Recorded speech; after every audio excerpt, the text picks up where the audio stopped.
बच्चे ये है आपकी एनसीईआरटी जो आपको आपके फाइनल एग्ज़ाम के लिए प्रिपेयर करनी है।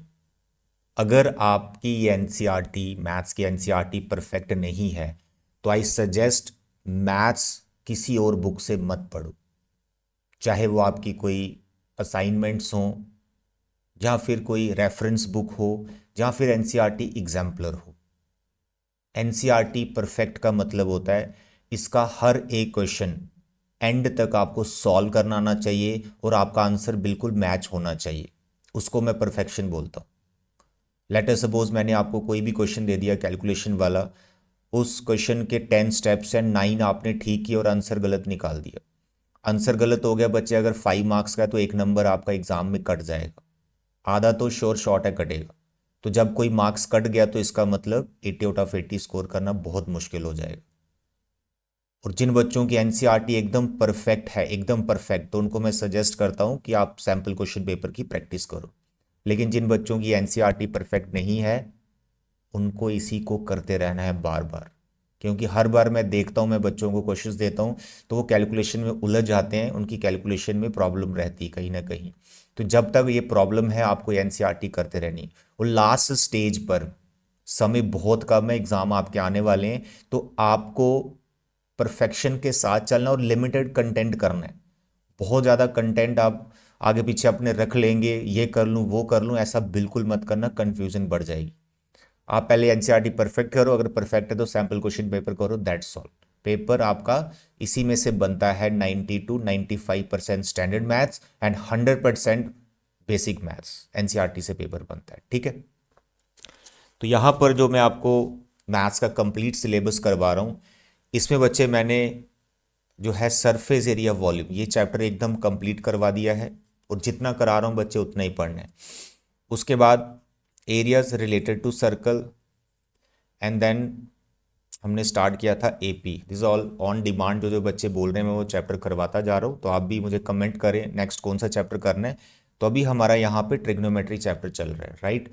तो लास्ट लेक्चर में मैंने जो सेकंड एक्सरसाइज है ट्रिग्नोमेट्री की, जिसमें आप ट्रिग्नोमेट्री टेबल से वैल्यूज देख के सब्स्टिट्यूट करते हो, फिर उसको सिंप्लीफाई करते हो, कैलकुलेशन में दिक्कत आती है, वो सब समझाया था मैंने। तो आज के इस लेक्चर में हम जो फर्स्ट एक्सरसाइज है ट्रिग्नोमेट्री की, that is also very important. उसका भी 3 मार्क्स का क्वेश्चन आपका बन सकता है। बहुत सारे क्वेश्चन उसमें 9 to 10 क्वेश्चन है। मैंने यहाँ पर सिर्फ एक्सरसाइज के 2 क्वेश्चन सिलेक्ट किए। अगर आपको ये 2 क्वेश्चन अच्छे से आते हैं तो आपको ये पूरी एक्सरसाइज आती है, और साथ में एक एग्जाम्पल जो कि बहुत इंपॉर्टेंट है, एक एग्जाम्पल सेलेक्ट की। तो मेरे प्यारे बच्चों, आज सिर्फ आपको 3 क्वेश्चन मेरे साथ करने हैं, और इस एक्सरसाइज का कोई भी क्वेश्चन करने की ज़रूरत नहीं है। बट कंडीशन एक ही है कि आपको पहले कॉन्सेप्ट क्लियर होना चाहिए फर्स्ट एक्सरसाइज का। बहुत से बच्चे एक मिस्टेक करते हैं भयंकर टाइप, वहीं से आपके मार्क्स कट जाते हैं। मिस्टेक मैं बताता हूँ, बेसिक सा आइडिया देता हूँ। जैसे लेटर सपोज साइन थीटा दिया हुआ 3/5, ओके। आप यहाँ बनाते हो राइट एंगल्ड ट्राइंगल, थीटा ले लेते हो, मानो यहाँ पर ले लिया। उसके बाद आप साइन थीटा का जो डेफिनेशन है, that you know side opposite to theta upon hypotenuse, वो लिखते हो, या फिर आप लिखते हो परपेंडिकुलर बाय हाइपोटेन्यूज। कोई दिक्कत नहीं है, यहाँ तक आप लिख सकते हैं। अब आप प्रॉब्लम क्या करते हो, गलती क्या करते हो, बहुत से बच्चे करते हैं यार, मैं बार बार बच्चों को समझाता हूँ फिर भी गलती कर रहे हैं। क्या? परपेंडिकुलर को यहाँ पर आप 3 ले लेंगे और हाइपोटेन्यूज को 5 ले लेंगे। जैसे आप परपेंडिकुलर 3 और हाइपोटेन्यूज आप 5 लेंगे और उसके बाद पाइथागोरस थ्योरम लगाकर आप बेस निकाल लेंगे। अगर ये 3 मार्क्स का आया है तो मैं मान के चल रहा हूँ आपका 1 मार्क डिडक्ट हो जाएगा, या फिर हाफ मार्क डिडक्ट हो जाएगा। तो आप पूछेंगे सर कर तो हम सही रहे हैं, गलती क्या है? गलती पता क्या है? आप परपेंडिकुलर को 3 नहीं ले सकते, आप परपेंडिकुलर को 3K लेंगे या फिर 5K लेंगे हाइपोटेन्यूज को। यानी कोई कांस्टेंट आपको मल्टीप्लाई करना पड़ेगा इन नंबर्स के साथ, के ले लो, एम ले लो, आर ले लो, वो आपकी इच्छा है। क्यों करना पड़ता है मेरे बच्चे? ये रेशो होती है, रेशो। अगर ये रेशो है तो परपेंडिकुलर की लेंथ आप 3 यूनिट नहीं बोल सकते। हो सकता है ये 6/10 होता तो परपेंडिकुलर 6 होता और ये 10 होता, कट कट आके ये रेशो बनी होती है। तो अगर आप ये के वाला अप्लाई नहीं कर रहे हैं तो आपके मार्क्स 100% कटेंगे, ये मैं आपको बता रहा हूँ। बोर्ड एग्जाम में कोई टीचर आपको फुल मार्क्स नहीं देगा इस क्वेश्चन में अगर आपने के नहीं लगाया। तो एक बेसिक आइडिया है, इसका ध्यान रखिएगा जब भी आप एक्सरसाइज को प्रैक्टिस कर रहे हैं, राइट। चलिए अब हम आज के 3 क्वेश्चन करते हैं जल्दी से। मेरे बच्चे सबसे पहले मैंने एग्जाम्पल सिलेक्ट की है, आपकी एग्जाम्पल नंबर 5 आपकी एनसीईआरटी में। This a very important example, you can read the statement. In triangle O P Q right angle at P. देखो पूरा चैप्टर 8th और चैप्टर 9th राइट ट्राइंगल पे ही चल रहा है, तो बार बार आपको हर क्वेश्चन में राइट ट्राइंगल बनाने की जरूरत पड़ ही रही है। तो आप राइट ट्राइंगल बनाएं। राइट एंगल यहाँ मेंशन है पी पे, तो ओ पी क्यू नाम है, ओ यहाँ रख लें और क्यू यहाँ रख लें। O P Q is a right angle triangle. OP का लेंथ दिया हुआ है हमें, ओपी का लेंथ दिया हुआ है, दिस इज 7 सेंटीमीटर। उसके बाद हमें पी क्यू और ओ क्यू इन दोनों साइड्स की लेंथ चाहिए, जो कि नहीं है, लेकिन इन दोनों साइड्स का डिफरेंस पता है। इन दोनों साइड्स का डिफरेंस पता है क्या? O Q minus P Q is equal to 1।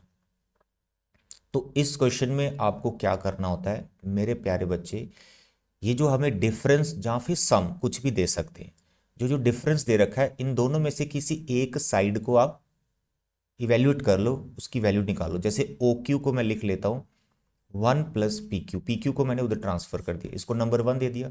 उसके बाद कुछ नहीं करना है, इस राइट ट्राइंगल में आप पाइथागोरस थ्योरम लगा दीजिए। फर्स्ट एक्सरसाइज में तो लगभग हर क्वेश्चन में पीजीटी लगना ही लगना है। तो आप लिखेंगे in right angled triangle O P Q by Pythagoras theorem. आप पीजीटी लगाएंगे, that you know PGT hypotenuse का square O Q square is equal to P Q square plus O P square. Concept इतना सही है, ये जो difference और सम दिया होगा इसमें से एक साइड का वैल्यू आपको निकाल लेना है और फिर पाइथागोरस थ्योरम लगाना है। फिर देखिए आप क्या करेंगे मेरे बच्चों। अब आपको देखना है क्या ओ क्यू का लेंथ पता आपको? यस, ये देखो आपने ओ क्यू फाइंड किया, तो ओ क्यू का ये वाला वैल्यू आपको यहां डालना है। अगर एग्जैक्ट नंबर नहीं पता तो आपको ये पुट कर देना है। ओ क्यू की जगह आप लिखेंगे 1 + पी क्यू, होल स्क्वायर अपनी जगह बना के रखें। फिर आपको देखना है क्या पी क्यू का लेंथ पता है? आप देखें पी क्यू का लेंथ हमें नहीं पता है, तो इसको कुछ नहीं करना है, इसको ऐसे ही रखना है। क्लियर?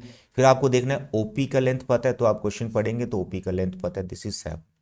इस चीज़ को जब आप सिंप्लीफाई करेंगे तो आपको एक साइड का वैल्यू मिल जाएगा जो यहाँ पे पी क्यू है, क्योंकि देखो पूरा क्वेश्चन पी क्यू में आ गया। बस इतना सा आसान है। जब पी क्यू आ जाएगा उसके बाद आप ओ क्यू भी निकाल सकते हैं, फिर जो रेशो निकालनी दैट यू कैन फाइंड। तो मेरे बच्चे इसका आएगा A square plus B square plus 2ab। ठीक है, आइडेंटिटी से ओपन होगा ये पी क्यू स्केयर और ये 49 हो गया। P Q square P Q के स्केयर कैंसिल हो गया, तो यहाँ पर आपका बन रहा है अब 2 पी क्यू, इधर ही रखेंगे हम, और 1 को मैं वहाँ ट्रांसफ़र करूँगा तो ये 48 हो जाएगा। और हम 48 को 2 से डिवाइड करेंगे, ये 24 सेंटीमीटर। तो आपने पी क्यू का लेंथ निकाल लिया, दैट इज 24 सेंटीमीटर। अगर पी क्यू आपका 24 सेंटीमीटर है, पी क्यू अगर आपका 24 सेंटीमीटर है, तो ओ क्यू कितना हुआ? आप तो अभी यहाँ पे फर्स्ट में पुट करें, तो ओ क्यू अभी आप लिख सकते हैं P Q plus 1 that is 25 centimetre. तो ये एग्जैक्ट लेंथ हमें 25 सेंटीमीटर मिल गई। तो जब किसी राइट ट्राइंगल की तीनों साइड्स हमें मिल जाती हैं, तो हमें यहाँ पर कोई भी रेशो पूछ ली जाए आउट ऑफ 6 तो हम निकाल सकते हैं। क्लियर? अब यहाँ पर देखो उसने क्या किया, एंगल क्यू रख लिया, तो यहाँ पर है क्यू, ये ध्यान रखिए। तो अब जैसे जैसे मैं साइन निकालूंगा, साइन साइन क्यू, ये निकालता हूँ साइन क्यू। तो साइन क्यू, क्यू यहाँ पर है, तो साइन का जो डेफिनेशन है परपेंडिकुलर, जहाँ अपोजिट साइड अपॉन हाइपोटेन्यूज। तो क्यू के अपोजिट साइड कौन सी है? ओपी। अगर आपको कंफ्यूजन होती है सर ये अपोजिट साइड कैसे देखते हैं, तो मेरे बच्चे फर्स्ट लेक्चर मेरा ज़रूर देखो, उसमें डिटेल में मैंने बताया कैसे करते हैं, या फिर प्रीवियस लेक्चर में भी आप देख सकते हैं। ठीक है, तो यहाँ पर आप अपोजिट साइड को पहचानेंगे ओपी, और हाइपोटेन्यूज आपका फिक्स होता है लॉन्गेस्ट साइड ओक्यू, और वैल्यू डाल देंगे, ये 7 और ये 25। उसके बाद कॉस क्यू, कॉस क्यू, फिर यहाँ कॉस, ये बेस बन जाएगा, ये क्यू है ये बेस बन जाएगा, तो ये आ जाएगा 24/25। That's all. एक क्वेश्चन ये हो गया, और दो और आपको एक्सरसाइज के करने हैं। 3 क्वेश्चन परफेक्ट करो, समझो ये एक्सरसाइज आपको अच्छे से आती है मेरे बच्चे। Next is question number 9th of your NCERT. Very very important question, इसमें भी बच्चों को थोड़ी कन्फ्यूजन होती है। इसको दो तरीके से कर सकते हैं। पहला, हमें यहाँ पे tan a का वैल्यू दिया हुआ है 1/√3, तो यहाँ से एंगल हमें डायरेक्ट पता चल जाता है 30 डिग्री। तो अगर आपको एक मतलब एग्ज़ाम में कुछ ऐसा आ जाए कि ये नंबर टेबल वाला है और तुम एंगल निकाल पा रहे हो, तो आई सजेस्ट एंगल से ही क्वेश्चन को करो। जैसे 30 डिग्री आ गया। राइट एंगल ये बी पे बैठा हुआ है, यहाँ पे बी पे, तो ये 90 हो गया। तो उसके बाद आप दूसरा सी एंगल जो है वो निकाल सकते हैं। तीनों एंगल जब निकल गए, बस इसमें एंगल की वैल्यूज़ डालो और सिंप्लीफाई करो, आंसर आ जाएगा, ठीक है। लेकिन अगर यहाँ पर ऐसा नंबर हुआ जो टेबल में नहीं है, तो तुम ए एंगल का वैल्यू नहीं ढूंढ पाओगे। तो उस टाइम पे कैसे करना है, यही के वाले कॉन्सेप्ट से करना है। तो यहाँ पर मैं के वाले कॉन्सेप्ट से ही करवा रहा हूँ, बाकी मैंने एंगल के लिए समझा दिया, आई होप आप उसकी भी प्रैक्टिस करेंगे। तो here it is a right angle triangle and it is right angle at B. So here it is A, it is C. ABC is a right angle triangle. We have tan A, that is 1 by √3. तो tan A का definition क्या होता है, opposite side upon base, यानी adjacent side. तो A यहाँ पे लिया है, तो अपोजिट आपकी BC हो जाएगी और एडजेसेंट आपकी AB हो जाएगी। It is 1 by √3। तो अभी आप BC को लेट कर सकते हैं 1K या सिंपली K, और AB आपका आ गया √3K। Is it clear. अब आपको क्या फाइंड करना है, हाइपोटेन्यूज AC, तो पाइथागोरस थ्योरम लगाएंगे। In this right triangle by PGT you can write AC square is equal to BC square plus AB square. What is AC, that we don't know, वही तो हम ढूंढ रहे हैं। और बाकी जो दोनों साइड्स हैं, एक 1 है एक √3 है, ठीक है। के लगाना ना भूलें, गलत हो जाएगा नहीं तो। 1K √3K। So my dear, it is K square only and it is 3K square. Total हो जाएगा 4K square. 4K square is like 2K square. तो ये स्केयर जो AC पे है और 2K पे है कैंसिल हो जाएगा। प्लस माइनस आता है, लेकिन माइनस नहीं लेना आपने, साइड इसकी पॉजिटिव ही होगी। क्लियर है। अब आप देखो आपको फाइंड क्या करना है। What is first part, the first part is sine A cos C, sine A cos C, ठीक है। Then cos A sin C, cos A sin C, ये लिखा है। क्लियर है। राइट ट्रायंगल हम फिर से बना लेते हैं। यहाँ B है, यहाँ A है, यहाँ C है। AC आपने निकाला 2K, BC आपका था 1K यानी K, और ये था √3K। अब मुझे बताओ साइन A, यहाँ पर यहाँ एंगल की बात कर रहे हैं, तो A के अपोजिट कौन है, K, ठीक है। और हाइपोटेन्यूज कौन है, 2K। डायरेक्ट वैल्यू डाल सकते हैं आप। cos C, C यहाँ पर है, बेस हो गया है आपका K, और हाइपोटेन्यूज आपका 2K, प्लस cos A फिर यहाँ आ गया, तो यहाँ बेस चाहिए आपको cos के लिए, it is √3K। Hypotenuse fix है 2K। फिर आ गया साइन A, फिर आप यहाँ पर पहुँच के फिर परपेंडिकुलर चाहिए जो कि K है, और हाइपोटेन्यूज 2K। बेसिक डेफिनेशंस आपको आनी चाहिए जो ऑलरेडी मैं समझा चुका हूँ, ठीक है। फर्स्ट लेक्चर में सारे फॉर्मूले करवाए थे। तो यहाँ सब के वे कैंसिल हो जाएगा, फिर आप कैलकुलेशन कर सकते हैं, ये 1/4 हो जाएगा। इट इज़ √3/4, 4 एलसीएम 1 + √3, ठीक है। एंगल सॉरी मुझे लग रहा है गलत ले लिया, जस्ट अ मिनट। यहाँ पर है C, तो ये लेना है एंगल, ठीक है। सॉरी, यहाँ पे C एंगल है, अपोजिट साइड √3 हो जाएगी। इट इज़ √3K, तो ये कट जाएगा, K √3 यहाँ पे 3 आएगा, क्योंकि इसका आंसर मुझे याद है ना 1 आता है, तो 4/4 इज़ 1, यहाँ पे आपका 3 होगा। क्लियर, एंगल का ध्यान रखें, ठीक है। सेकेंड पार्ट में ये आप कर लेंगे, आई थिंक ये कर लेंगे, इसका आंसर 0 आएगा, राइट। चलिए आगे बढ़ते हैं। क्वेश्चन नंबर 10 बिल्कुल एग्जाम्पल 5 जैसा है, ये भी मैंने रखा है, is very important. Question number 10 है, बिल्कुल एग्जाम्पल 5 जैसा है, ठीक है। 101% आपको ये करना है, no compromise with these 3 question of exercise 8.1, right. तो ये हमारे पास है ट्राइंगल PQR, बना दो, लेकिन देखो राइट एंगल कहाँ पे, Q पे। तो ये आपने राइट एंगल बना दी, यहाँ पे आपका आगा Q, और P और R को आप कहीं पर भी लो, कोई प्रॉब्लम नहीं है। तो लेंथ किसकी पता है, PQ की, this is PQ, it is 5 centimetre.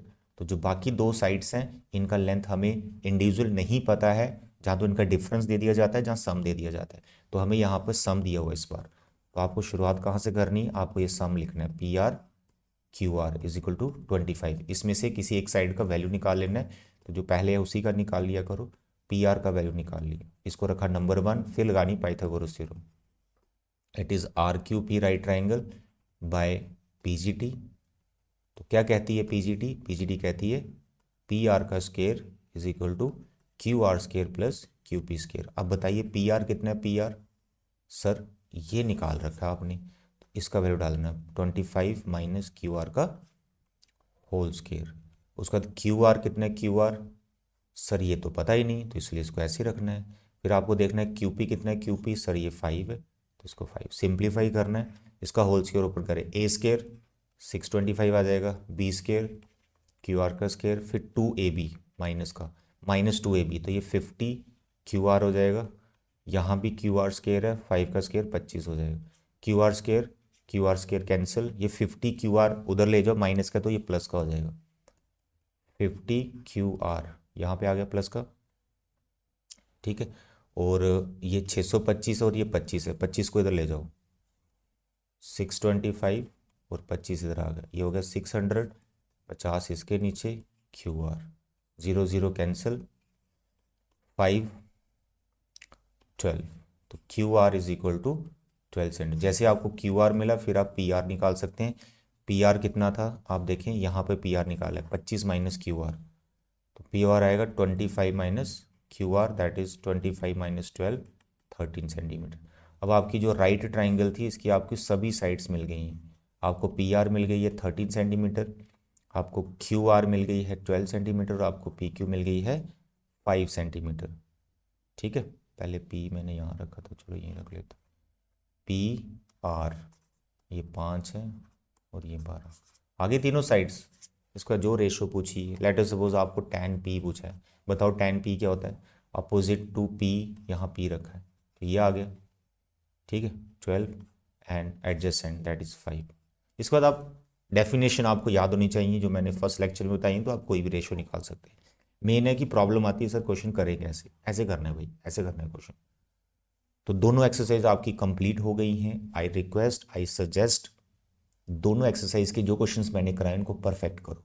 Perfect बोले तो एंड तक आंसर मैच होना चाहिए, आपका एकदम मैचिंग आंसर होना चाहिए, तभी फुल मार्क्स मिलेंगे आपको। तो नेक्स्ट लेक्चर में हम क्या करेंगे, आइडेंटिटीज़ वाली एक्सरसाइज जो बच्चों को डिफिकल्ट लगती है उसको हम बिल्कुल ईजी वे में समझाएंगे, ठीक है। तो आज के लेक्चर में इतना बच्चे, thank you, bye bye and take care.